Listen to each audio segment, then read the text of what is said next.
All right, Timothy. Yeah, Thank you so much. wow. You're in Been Canada. a while, buddy. Yeah, you're in Canada right now. Thank you so much for coming forward to Yes. share this wonderful story about your friend, your childhood friend, who happened to have cancer, right? And Yes, multiple types of cancer.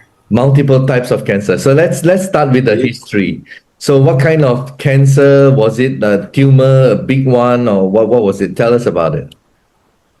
Yeah, it was just 2 months ago. He's been complaining for 2 years, and the doctors kept writing him off. And finally, he got a test where they put the camera up his, I don't know what they call it, in your Oh, rectum. rectum, colonoscopy, right? Yes. And it wouldn't go up. The tumor was that big. Wow. So they saw So it. they had to relocate, yeah, he had to immediately have a surgery to relocate his bowels out to a bag. Mm-hmm. And so they did further investigation with x-rays and found out he had cancer of the liver, 7 spots of cancer in his lungs, and one of his valve is leaking of some sort. I don't know if it's the blood or it's not functioning properly. And his sugar level is going crazy. He's also a diabetic as well. He's been diabetic now for 15 years. Yeah, he takes like 4 needles a day. But also, too, the size of the tumors, I mean, it's unbelievable. So that's one of the 2 questions that I'm working on now for him to ask the doctor. How big was it when we first started the treatment, and how small it is now? That's one thing he did not mention. The second question I need to know, which is very important, is that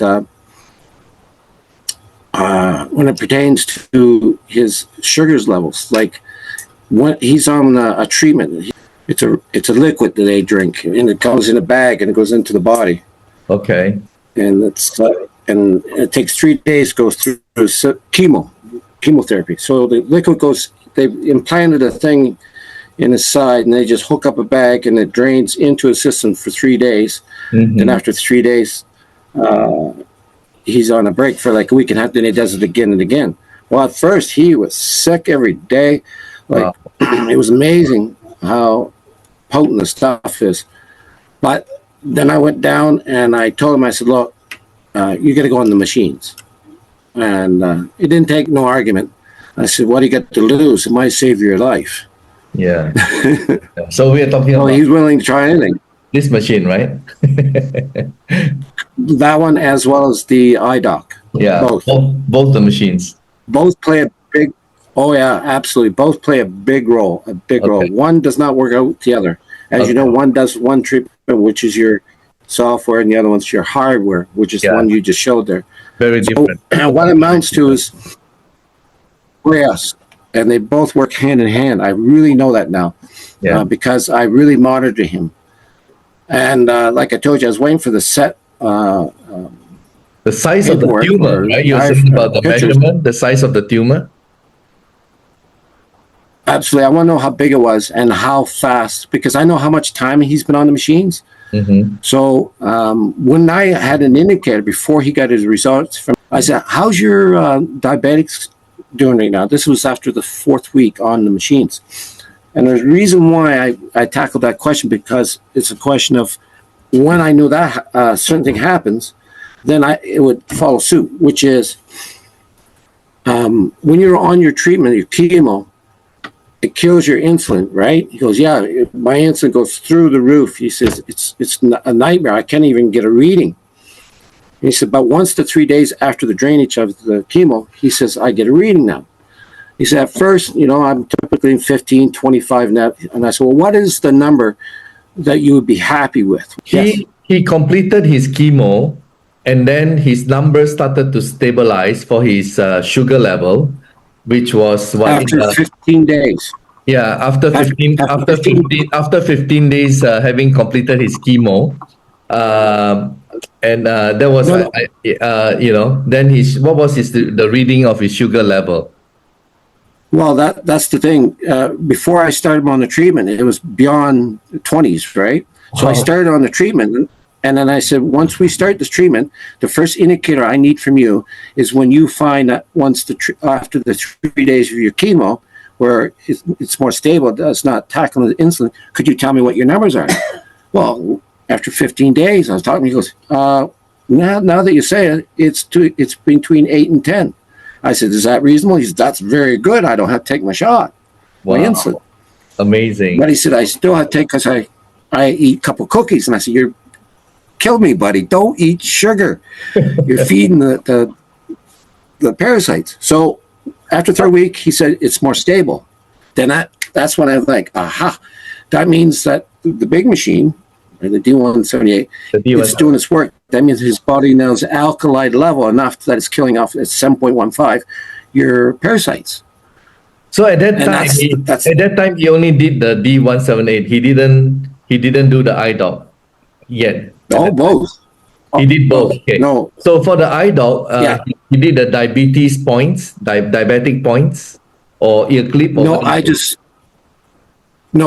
got him right on the clips, and the reason why I got him on the clips is because there's too many different places of the cancer being in the body that I want to concentrate on all at once, because it was in his lungs, it was in his liver, and in his bowels. So I just said, no, put it on there and handle as much as you can take it. He said, and I told him I want it morning and night, both of them. Okay. So, but he was so sick he could only do it once a day, both of them, for about an hour and a half. Okay. I told him an hour on the D178 and then half an hour on the eye doc. Okay. And lo and behold, in 15 days, his insulin started to stay a sugar level between 7 and 10. That's great. That's when I told you. I said, oh, yeah. So I said, that's when I told you, stay tuned.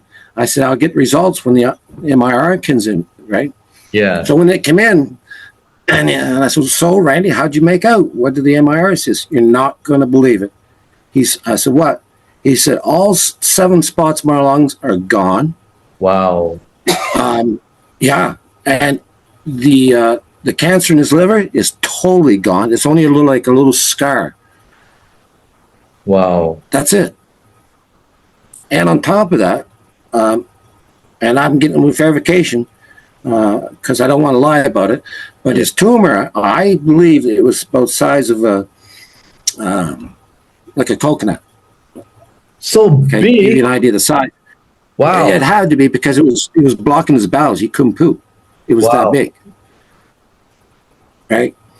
I'm guessing, no. But the fact is that now it's, I think it's only the size of a walnut or so, because the doctor says, well, it's good, but we're going to keep you on chemo for 3 more months because we want to make sure the tumor's enough so we can operate. And I don't operate. Just in 3 months' time, and he goes to give you another MRI, it's gone. He won't know where it was, because if it already made only little spots where it was on the lungs, like it's completely gone, and the liver's completely healed, I guarantee you that that tumor is going to be completely gone. He won't know where it was, or he won't be able to find it. There won't be nothing to cut out. Okay. The only thing he's going to have to operate is put the cells back together. So, because he completed his chemo, and after he completed his chemo, the 7 spots were still there, the liver cancer was still there, and the tumor was still huge. No. When he started chemo, he called us, and I made a special meeting the first week he started on this chemo. Like, that was my shocker, knowing that he's got cancer. So when he told me, I said, how long you been on the chemo? For 1 week. And it says, it's just unbelievable. I said, okay. So I got the machine together and went down where he lived the following week. So he's been on chemo for 2 weeks. That's when I put him on the machines. So he was already on the chemo for 2 weeks, but his results were just last week for the first session of the chemotherapy. Okay. But there was nothing to find. Okay, so of course, to those some skeptics of our machine out there, they could also say that it's because of the chemo. That's why, Oh yeah, they could. Yeah, they could. I'm glad they. So it's subject to. Let's be transparent about it. Let's be open about it, right, Timothy? You want to be open about it. Oh yeah. Yeah, but I'm telling you, I'll be honest with you. Like I said, during his chemo, I said, it's okay. Go on the machines, because I'm not depending on the chemo, because I know the next stage would be radiation. But we had it was such a tremendous results within what, 6 weeks? Yeah. I mean, I can't believe that. That's the second question I told him he's got to ask the doctor. How rare is it you give chemo to a person and within 6 weeks all my cancer is gone? Is it like a 10%, or is it 50%, or this is just normal? And I don't know why. The doctors will say the chemo is the one that killed him, but you and I will say it's the D178 and the eye dog that killed him. So I know for sure it was the machines. anyway, I got really technical into how I monitor it, right?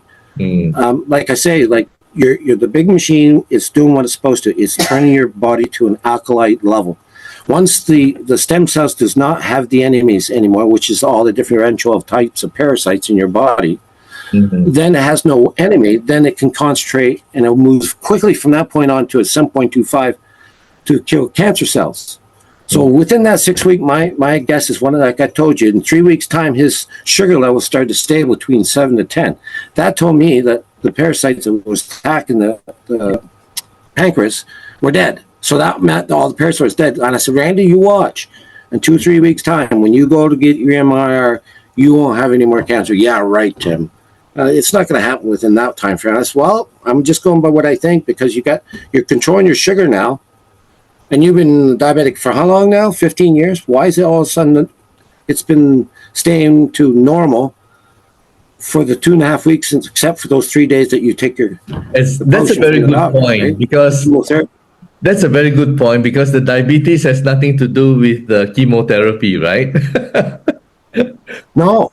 Yeah, exactly. No, So it doesn't. So the sugar level for his diabetic problem can only be attributed to the D178 and the IDOL. I mean, that's yeah. I researched, and I was trying to figure out what shuts down the pancreas. Well, Lord behold, I'll send you the video. It's parasites. It's a specific type of parasite that attacks. So you get up to more than a pH of 7.2, no parasites can survive. Correct. Yeah. And then after that, and what happens when that factor happens, where the stem cells, they're constantly fixing what the parasites are doing to your body. Okay, but once the parasites are dead and the eggs are dead of the parasites, it has no more enemies. So it now it's supposed to do what it's supposed to do, fight the cancer cells. But however, all of a sudden your alkali level goes to 7.25. Well, all cancer cells can't live after 7.25, an alkali body. Yeah. And that's within 6 weeks. I mean, he does have no more cancer. And liver cancer is one of the worst. No more cancer and no longer a diabetic. Oh, it's healing tremendously. Right? And that's where the shocker is going to be in, because after 3 months, and you don't take that potion anymore from the doctor, and his sugar level always stays level between 7 and 10, then that's going to make him a believer, because he says, man, I have to take 4 needles a day. Now I'm only taking 1 because I might cheat and have some cookies. Anyway, thanks. Thanks, Tim. All right, bye. You're most welcome, my friend.